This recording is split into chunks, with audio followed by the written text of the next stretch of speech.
Hi, Rich. First of all, congratulations on winning the pitch competition at MedTech Expo 2025. Thanks very much, and thanks, Ollie, for the invitation to be here today. How was your experience at the show and your experience of the pitch?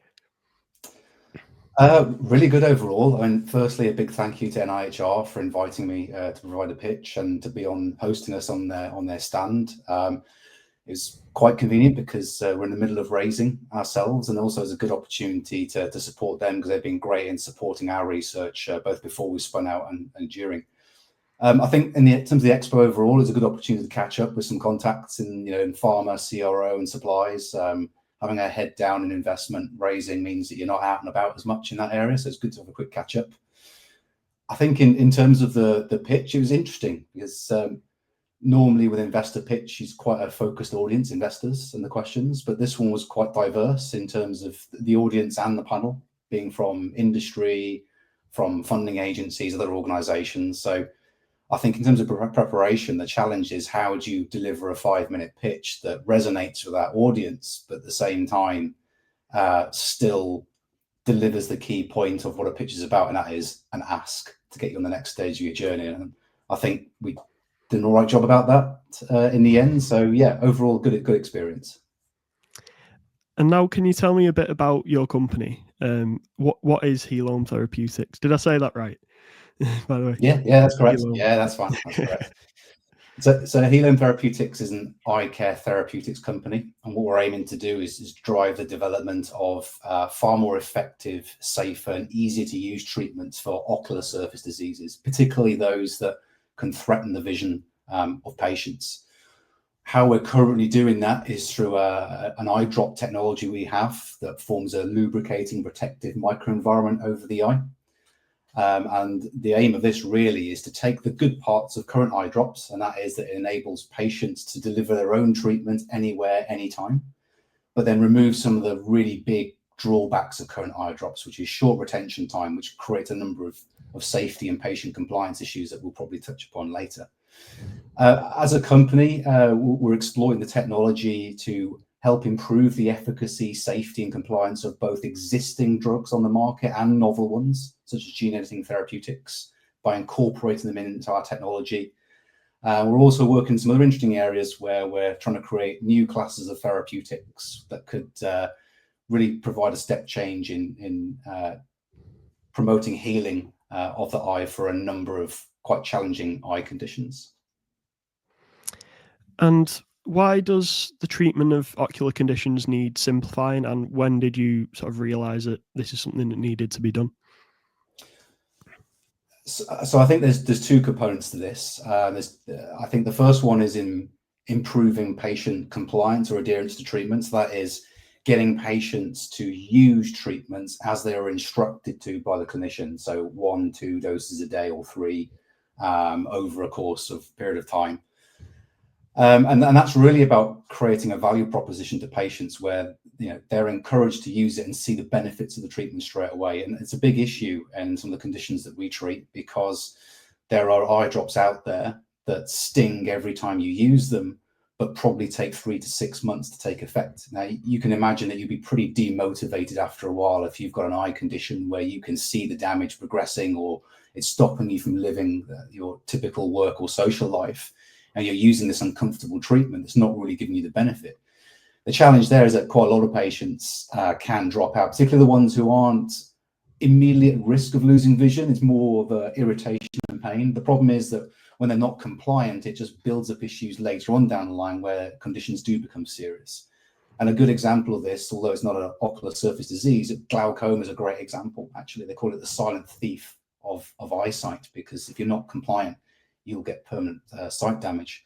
So when we talk about simplifying in this context, we're talking about what can we do to existing medicines, or what can we do to novel therapeutics where we can keep the number of doses we're asking patients to use to a minimum, minimize any side effects from those treatments, and try as much as possible to engineer these therapies so that they have a very quick onset of action. And we hope in doing that, we're creating a treatment that patients can see benefit from much sooner, and it's much easier for them to remember to use or for them to integrate in their day-to-day lives. For example, keeping it in their pocket rather than having to keep it in a freezer. The second aspect to this is probably for patients that are very highly motivated to follow treatment programs. These are patients, good examples of those with Sjogren's or mucous membrane pemphigoid or rare diseases, where they're acutely aware that they need to manage the condition, else they'll lose their eyesight from scarring, for example. The problem there is that the short retention time of many eye drops, particularly lubricants and drug eye drops. They're using eye drops. Some of our worst patients are using them up to every hour. So on top of contact lenses and the rest of their eye care routine, they're probably using between 1 and 1.5 hours in the morning and the evening, just preparing their eyes for their daily lives or sleeping so they can avoid injury. And it's a huge burden. It is not uncommon for patients at the more moderate to severe end of the disease we treat for them to be giving up their jobs. A lot of them don't drive anymore. A lot of them have to really think about the environments that they walk around or sit in, such as air-conditioned environments or breezy or dry environments, because it's massively uncomfortable for them to be in. So I think in terms of simplifying with this patient cohort, it's about how can we take this complex combination of treatments, different eye drops, lenses, and so forth, and how can we start to combine the purpose of some of these therapeutics in a way that the treatment program involves fewer steps per morning or evening, and they can carry in the back of their pocket and hopefully, get some of their independence back again in terms of the job they want to do, be able to socialize, in an air-conditioned environment, be able to travel, and so forth. And you touched on it a bit earlier, but can you go into a bit more detail about what stage you're currently at in terms of the company journey? Sure. So we are right at the edge now of clinical studies. We have a study lined up that we want to stress test the core eye drop technology, not necessarily with a drug in it, but to stress test the performance of the technology in both healthy patients and patients with compromised ocular surfaces. The preclinical safety of our technology has already been well established. We have a clinical grade manufacturing process that's suitable for the early stage studies already, and we have an eye about how we might scale that up. And we're just finishing off closing a round of investment to really kickstart some of that work. And I think the immediate next step is going to be for us is obviously get that first human data, but then also we'll start to build the evidence around some of the markets that we think the technology could add a lot of value to in eye care. That covered my next question, which was what are your next steps? So I'll move on to where does the company aim to be in 10 years and what needs to happen for you to get the company there? I think going back to our motivations for starting this in the first place, I think we want to position ourselves to be a leader in ocular surface care, particularly in those conditions where vision loss is a real possibility and patients cannot lead the working and social lives they want to live. I'd like to see us having a real impact on patients, enabling them to work and socialize, helping them manage their day-to-day eye healthcare needs. And I think in terms of the clinical side, we want to position ourselves as a company that's giving ophthalmologists and optometrists the next level of tools they need to go beyond just helping people manage an ocular condition, but get towards addressing the root causes of those conditions, but also regenerating the damage to the tissue that's been left behind, even when you do manage and deal with the root cause. And that's quite a big step on from how we're dealing with things right now. There's a bit of irony to this, because obviously if we're going to get the kind of scale that we want and to try and get the reach to those patients, there's a big argument to say that our technology should really be integrated into a much larger eye care company and their pipelines who've got the infrastructure to take this out there. So I think in terms of what we can control today, we want to build this company as if it's going to be a leader in the ocular surface care area. But I certainly see us working very, very closely with major eye care players so that we can bring that value to their pipelines and use their channels to get as much reach as possible to patients and clinicians around the world. My final question is, how far away is full approval? So you've been approved for human phase 1 trials, but how far away does that mean you are from full regulatory approval? A couple of answers to this. I mean, one of the beauties about us being a platform technology is that it gives you multiple shots on multiple markets at the same time. You know, we have a platform technology and we can derive multiple products off that for different markets. And I think the timeline to full approval sort of depends on the markets we're going for and maybe what type of therapeutics we're incorporating in there. I mean, for example, we are doing some work with collaborators on cutting edge therapeutics. So this is more in the gene editing space. So this is about correcting the genetic defect that fundamentally drives some of these rare diseases in the eye. You know, those could be, you know, 5+ years away from approval. I guess mainly because the actual gene editing technology itself is still finding its feet in terms of safety. And I mean this generally now, not the specific therapeutic, but gene editing therapeutics are gaining momentum. But there are still some questions to be answered, which are entirely answerable, but they just need several stages of probably clinical development to get there. The other end of the spectrum, I guess, there are some conditions we're dealing with where there is such high unmet patient need. You know, these are patients that under current treatment that's available are at exceptionally high risk of losing their vision. It's just a matter of time or you know, or whether the disease just accelerates that to vision loss.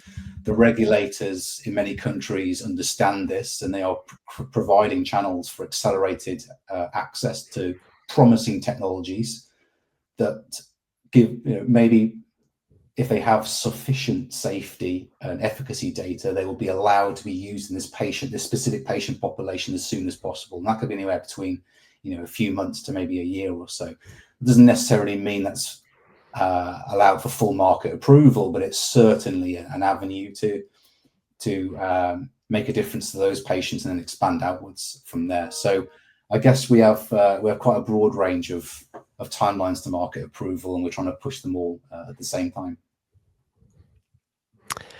Thank you very much for your time. This has been great. And before we leave, do you have any advice for other startups that are looking to pitch, looking to get investment, that may be just at the beginning of their journey?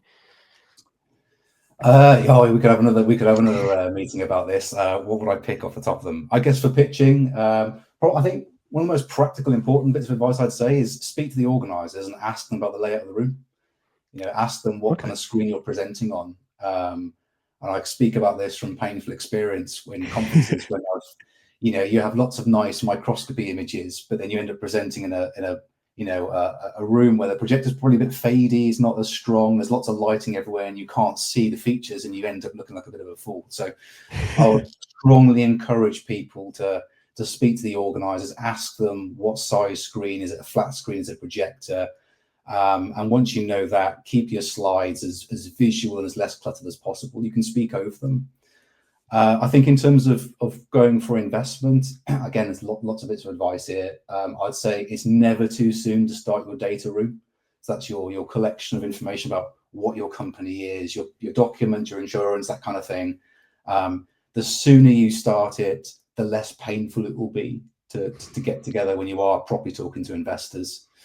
And I think, you know, I guess on a more practical point then is practice. You know, go out there, speak to people. You never just make one deck and present that everywhere. You're constantly refining. So don't be alarmed if you're making 20, 40, 60, 70 amendments to that deck as you go along. Keep testing the message and keep refining it, and keep refining it as you go to different investors, I'd say there. We'll probably end this now, and I'll think of 10 other things that are probably just as useful, but those would be my top in mind now. Well, once again, thank you very much for your time. And where can people find you? What's the website address? What's the LinkedIn? Yeah, sure. Just type in Healome Therapeutics into LinkedIn or Healome TX on the website. We're currently rebuilding the website at the moment, so probably LinkedIn's probably the easiest place to get in touch. And I think after we close our current round of investment, we'll probably announce a launch of all new socials and website at the same time. Exciting times. Well, thanks again, and see you later. See you later. Thanks, Ollie.